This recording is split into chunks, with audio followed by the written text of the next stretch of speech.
Hello everyone, नमस्कार सभी को। एक बार फिर से स्वागत है आप सभी का आपके अपने YouTube platform teachers spotlight by JRF. Adda पे। तो आज अपन बात करने वाले हैं स्पेशली कॉमर्स पीजीटी के बारे में।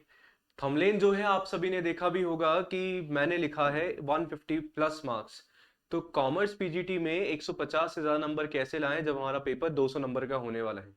तो वीडियो को अंत तक देखना और समझना है कि कैसे क्या चीजें हैं जो आपके लिए प्रिपेयर करी हैं। और इसके अलावा सबसे पहले बोलना चाहूंगा कि अगर अभी तक आप लोगों ने पीजीटी का फॉर्म फिल नहीं करा है और आप चाहते हैं कि मैं पीजीटी का फॉर्म फिल करूं, दिल्ली में सरकारी नौकरी लगे, तो समय अब अपने पास कम बचा है। 7 आपका जो है लास्ट डेट होने वाला है। इससे पहले जाके जो है फॉर्म फिल करिए। आज हो चुकी है 5 फरवरी। 2 दिन का समय है, जल्दी से जाके आप लोगों को फॉर्म फिल कर देना है। ठीक है जी। चलिए, बात मैं बताऊं कि जैसे 150 प्लस मार्क्स से अपना और कैसे हम सारी की सारी चीज़ें करें, उससे पहले आप सभी को बताना चाहूंगा कि चैनल पे अगर फर्स्ट टाइम विजिट किया है तो टीचर्स स्पॉटलाइट बाय जे.आर.एफ. अड्डा अपना चैनल है, आप सभी को पता ही है। सब्सक्राइब चैनल को कर देना है, लाइक जरूर कर देना है, क्योंकि जर्नल पेपर से लेके सब्जेक्ट स्पेसिफिक तक की तैयारी हो रही है। मतलब पीजीटी कॉमर्स की जो क्लासेस हैं ऑलरेडी आप सभी की चल रही हैं, डिटेल में चल रही हैं, टॉपिक वाइज जो है करवा रहा हूँ। पीवाईक्यूज एंड एमसीक्यू लेते हुए चल रहे हैं सारी की सारी चीजें। 2 टॉपिक ऑलरेडी करवा चुका हूँ और जब तक एग्जाम होगा उससे पहले बहुत कुछ जो है हम लोग कर चुके होंगे। ठीक है जी। चलिए, तो बात अपन करते हैं हमारे इंपॉर्टेंट जो आज अपना टॉपिक होने वाला है कि DSSB एग्जाम के बारे में और कॉमर्स पीजीटी के बारे में। तो देखो, अगर अभी तक आप लोगों ने नहीं करी है ना पढ़ाई स्टार्ट, तो कैसे अपना सिलेबस है उसको अपन को डिवाइड करना है वो बताने वाला हूँ। और सबसे पहले तो मैं बोलने वाला हूँ कि नहीं करा है अभी तक तो करना स्टार्ट कर दो। क्योंकि देखो, वैकेंसीज हमारे पास, नंबर ऑफ पोस्ट हमारे पास कम है और अप्लाई करने वाले ज्यादा हैं, कंपटीशन बहुत ज्यादा है।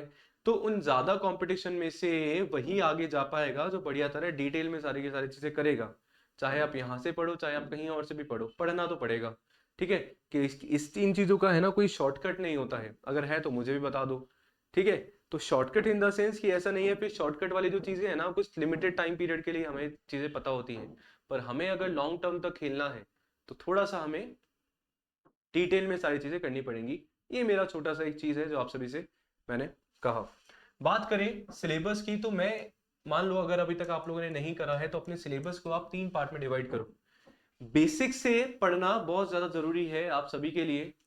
तो मैं चाहूंगा कि सबसे पहले आप लोग पहले बार में पहले लेवल पे अपना जो 11th 12th का सिलेबस है उसको आप लोग खत्म कर दें, फिनिश कर दें पहले। क्योंकि डिटेल में आप लोगों को पढ़ना है एंड वन बाय वन चीजें आप लोगों को करनी है वहां से। चाहे आपके अकाउंटेंसी हो गई, चाहे आपका बिजनेस स्टडीज हो गया, मैनेजमेंट आप सभी का हो गया, तो वहां से जो है बेसिक टर्म्स है यहाँ पे, तो आपके लिए डेफिनेटली हेल्पफुल होंगी।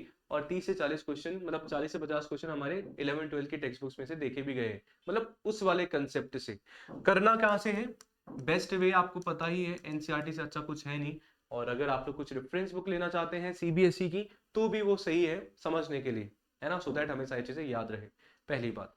दूसरी बात, आप सभी को पता है कि सर ग्रेजुएशन लेवल का भी जो है हमसे पूछा जाता है, आपसे स्टैट्स पूछा जाता है ना, आपसे इनकम टैक्स पूछी जाती है, कॉस्टिंग में आपका पूछा जाता है। तो सेकंड स्टेज पे आप क्या करेंगे, अपना ग्रेजुएशन लेवल का जो है स्टार्ट आप लोग करेंगे, अगर आपने अगर 11 12 का आपने कर लिया है तो।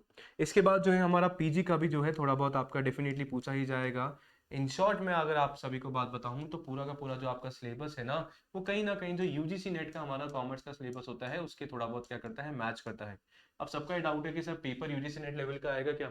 उसके लेवल का नहीं आएगा, बट यस ठीक है, उससे कम भी नहीं होगा, मतलब उससे कम भी नहीं होगा इन द सेंस, अगर आप प्रीवियस ईयर पेपर उठा के देखोगे ना तो आपको इतने आप पता चल जाएगा कि क्या क्या मुझे पढ़ना है, मैं कहाँ पे हूं अभी, सिंपल सी बात है। ठीक है। तो इस चीज में जो है आपको अपना सिलेबस कवर करना है। और साथ में जो भी आप कंटेंट कर रहे हो, मान लो आपने एक पर्टिकुलर कोई भी कंसेप्ट किया है ना, उससे रिलेटेड आपको पीवाईक्यू लगाने हैं, प्लस उससे रिलेटेड आपको एमसीक्यू लगाने हैं।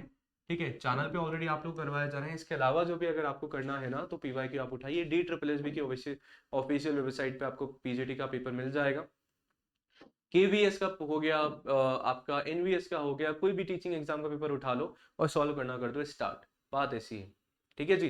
समय नहीं है इतना ज्यादा, सो दैट आप लोगों को बताया जाए कि हाँ भाई ये करना है ये करना है, क्योंकि फॉर्म फिल हमारा प्रक्रिया ऑलमोस्ट हमारी हो ही गई है। अब बस इंतजार है तो हमारी एग्जाम डेट का, जो भी आपका हो जाएगा। तो बस तैयारी जो है बढ़िया तरीके से करनी है और देखनी है अच्छी तरीके से। तो मैंने आपके सामने छोटा सा एक सिनारियो प्रेजेंट किया, कैसे क्या सिलेबस जो है हमें कवर करना है। Yes I know time taking है, सिलेबस वास्ट है। एक तो EMRS का सिलेबस हमने देखा, छोटा बहुत सा सिलेबस था 12th तक का। ये सिलेबस DSSB के एग्जाम का बहुत वास्ट सिलेबस है।